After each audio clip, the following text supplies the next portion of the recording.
Bonjour à tous. Alors j'avais envie de vous parler d'un sujet que je ne maîtrise pas, mais que je peux vous évoquer en vous parlant d'expérience, en fait. Voilà, tout simplement. C'est bien de temps en temps d'avoir ce qu'on appelle des avis de consommateurs, entre guillemets, plus que des avis d'experts, puisque aujourd'hui les experts ne sont d'accord sur rien et que tout le monde est potentiellement un expert dans un domaine qu'il ne connaît pas. Alors moi j'avais envie de vous parler de l'anxiété parce que j'ai vu en naviguant un petit peu sur Internet et notamment sur TikTok qu'il y avait un certain nombre de personnes qui souffraient de problèmes d'anxiété. Et j'avais envie de donner mon avis et mon éclairage sur la question.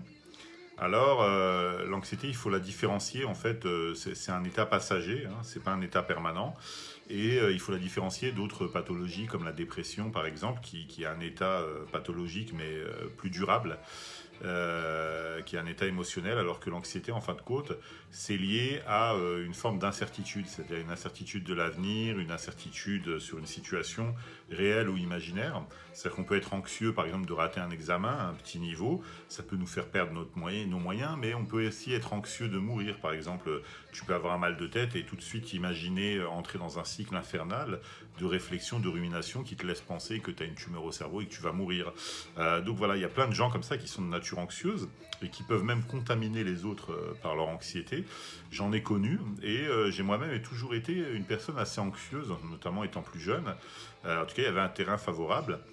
Et naturellement, je m'en apercevais pas, je le savais pas, et puis donc je ruminais, voilà, quand même à plus que nécessaire.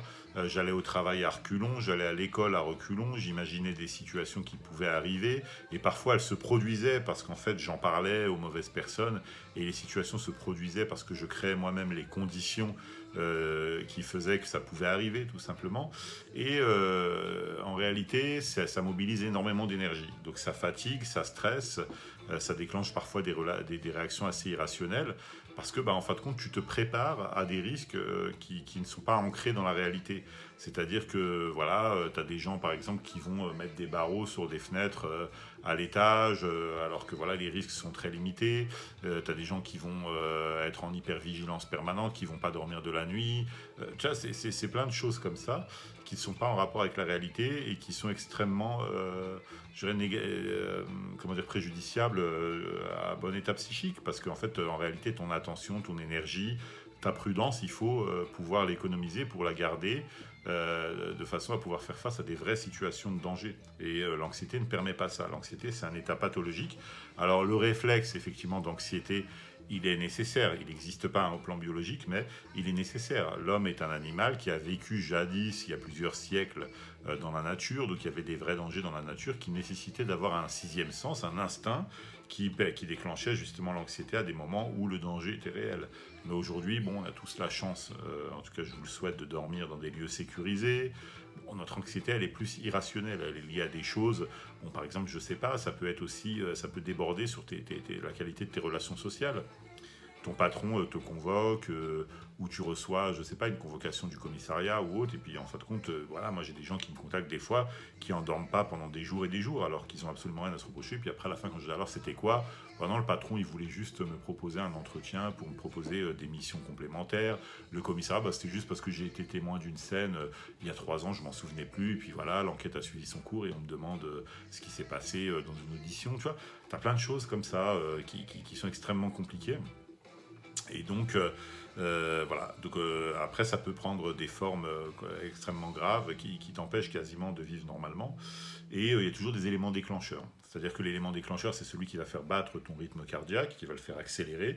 Et en fin de compte, par réflexe, ton cerveau va d'une façon ou d'une autre, hein, il est innervé, donc il est lié, ton cœur est innervé, donc il est lié à ton cerveau. Et le cerveau va déclencher de l'anxiété parce que le cœur, justement, s'accélère, tu vois.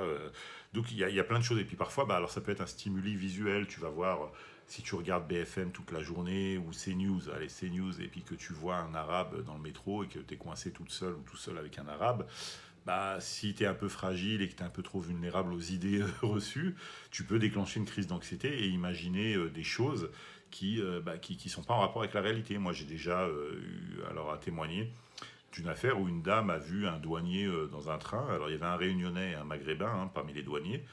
Ils avaient des flingues, ils avaient leurs brassards, mais elle a imaginé que c'était des faux douaniers, que c'était des terroristes. Elle s'est enfermée dans les toilettes, elle a fait une crise d'anxiété, elle a appelé la police, ils ont fait intervenir les services d'intervention, de ça, et puis en fin de compte, c'était son délire à elle. Mais elle était tellement dans son délire qu'elle a réussi à convaincre la police qu'il y avait un vrai problème, alors qu'en fait, le problème n'existait pas. Il était uniquement dans sa tête. Et donc, bon, voilà, il a fallu que la police s'excuse vis-à-vis des douaniers, en interne, etc. Donc, voilà. Donc c'est très compliqué, hein, cette forme d'anxiété, parce qu'elle peut aussi altérer tes relations sociales, elle peut t'amener à, parfois, dans des cas extrêmes, à devenir paranoïaque, à te méfier de personnes qui ne te veulent pas de mal, dans des attitudes préventives, des attitudes de défense face à des dangers en fait irrationnels. Alors des fois, tu as beau expliquer à ces gens que il n'y a pas lieu de s'inquiéter, que tout ira bien, que ça va bien se passer, qu'il y a des risques mais qu'il faut les relativiser, etc. Ça, rien n'y fait. Alors, moi, je pense que, dans un premier temps, c'est quelque chose de réel, c'est quelque chose de psychique, c'est quelque chose de chimique, d'accord, de physiologique, et que les prières peuvent nous aider, elles peuvent avoir un effet apaisant, mais qu'elles sont parfois malheureusement insuffisantes. Alors il y a des anxiolytiques, les anxiolytiques sont des traitements qui sont pour la plupart du temps des traitements addictifs. Le danger c'est quoi? C'est que si effectivement tu as recours systématiquement aux anxiolytiques, ton cerveau va générer davantage d'anxiété parce qu'il va en fait, comme ce sont des produits addictifs, générer un niveau d'anxiété qui va en fin de compte faire en sorte que tu n'auras pas d'autre choix que de te... En fait le cerveau il va créer de l'anxiété, il va te dire voilà la solution elle est là, elle est sur la table de chevet, prend un comprimé, un anxiolytique. Alors à long terme, elle se soigne avec des traitements antidépresseurs, hein, naturellement, mais avant d'avoir recours aux traitements chimiques, il y a des traitements de naturopathie qui ont fait leurs preuves, le passiflore, le safran, voilà, et puis le magnésium également, en premier lieu d'ailleurs. Donc il y a pas mal de traitements en fin de compte qui peuvent solutionner l'anxiété chez l'enfant. Moi par exemple j'ai des enfants qui parfois avant les examens, avant une course, j'ai un enfant qui me disait qu'il voulait pas courir, qu'il avait peur d'arriver dernier, qu'il avait peur de trébucher, etc. Des trucs complètement irrationnels. Puis voilà, je lui ai donné du magnésium et puis le magnésium a fait effet, ça s'est bien passé par exemple. Après si ça va pas, tu donnes du passiflore et puis si le passiflore suffit pas, tu peux donner du safran. Et puis si vraiment, alors pour les gens qui cultivent une anxiété qui peut même troubler le sommeil ou quoi que ce soit, là il faudra malheureusement avoir recours aux anxiolytiques, parfois aux antidépresseurs, donc il faudra, mais c'est quelque chose qui se traite, qui a une origine organique, chimique, cérébrale et qui ne s'apaise pas avec des prières. Alors le problème qui se pose aussi au plan culturel, c'est que le premier anxiolytique, le plus efficace et le plus connu, c'est l'alcool, hein, c'est la boisson, la bière, le vin, les alcools forts. Et donc, naturellement, l'effet d'addiction vient de là, c'est-à-dire, et l'effet dépressif aussi d'ailleurs. Hein. C'est-à-dire que tu vas boire pour soigner ton anxiété et ton cerveau va créer davantage d'anxiété de façon à ce que tu puisses lui fournir l'alcool dont il a besoin. Ce qui n'était pas un besoin vital au départ, va le devenir par la suite, tout simplement. C'est un mécanisme, en fin de compte, asservi, hein, ce qu'on appelle l'asservissement, pour ceux qui connaissent, où finalement, plus tu vas en consommer et plus ton cerveau va t'en réclamer. Parce qu'il va s'habituer aux doses que tu vas lui fournir, et puis donc il va imaginer des scénarios de l'anxiété, parfois jusqu'à la décompensation, jusqu'à la folie, tout simplement. Voilà, donc il faut juste savoir que les personnes anxieuses, les personnes, ce qu'on appelle parfois aussi les dépressifs, les schizophrènes, les personnes, ce sont des personnes avant tout qui sont des personnes en souffrance, il faut les réhumaniser, ce ne sont pas des personnes méchantes la plupart du temps, ce sont pas, ils peuvent le devenir, hein, ils peuvent avoir des réactions de violence, etc., mais ce sont à la base des personnes en souffrance. Alors moi je vois qu'il y a des personnes qui ont rationnellement tout pour être heureuses, hein. C'est des personnes qui sont issues de familles plutôt aisées, qui sont de belles personnes au plan physique, qui sont dans de bonnes situations socio-professionnelles, etc., mais qui finissent par ruiner leur potentiel à cause d'un problème d'anxiété qui n'est pas traité.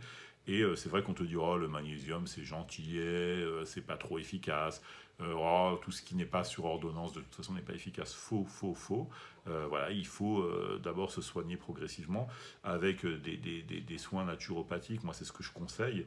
Et effectivement c'est comment dire les soins. Alors c'est pas aussi instantané que les traitements pharmaceutiques. C'est vrai que le traitement pharmaceutique, tu prends un Xanax ou un Lexomil, ce qui n'est pas mon cas, j'ai pas eu l'occasion d'essayer ces traitements, mais tu es assommé dans la foulée. Alors que si tu prends du safran, il va falloir 4-5 jours avant que ça fasse effet, mais sur le long terme, c'est beaucoup plus bénéfique parce que justement, tu auras beaucoup plus de facilité à arrêter si tu n'en ressens plus le besoin que sur des traitements chimiques dont tu vas devoir augmenter les doses, etc., etc. Voilà, tout simplement. Donc si vous avez des personnes anxieuses, des enfants anxieux ou quoi que ce soit, traitez-les avec des produits naturels, ça fait effet, c'est efficace, ça leur permet de mieux dormir. Quand on a passé une meilleure nuit, on est davantage prédisposé à dépenser son énergie pendant la journée, à être mieux concentré, à être de meilleure humeur, etc. C'est vraiment des choses qu'il faut pouvoir prendre en compte et avant qu'il ne soit trop tard, justement, avant qu'il ne soit trop tard et qu'on entre dans d'autres mécanismes plus dangereux. Voilà, tout simplement. Donc je dédie cette vidéo à Samy, à Linda, à Séverine, à tous les amis justement qui m'ont offert cette expertise qui a pu me profiter et profiter à certains de mes proches. Voilà.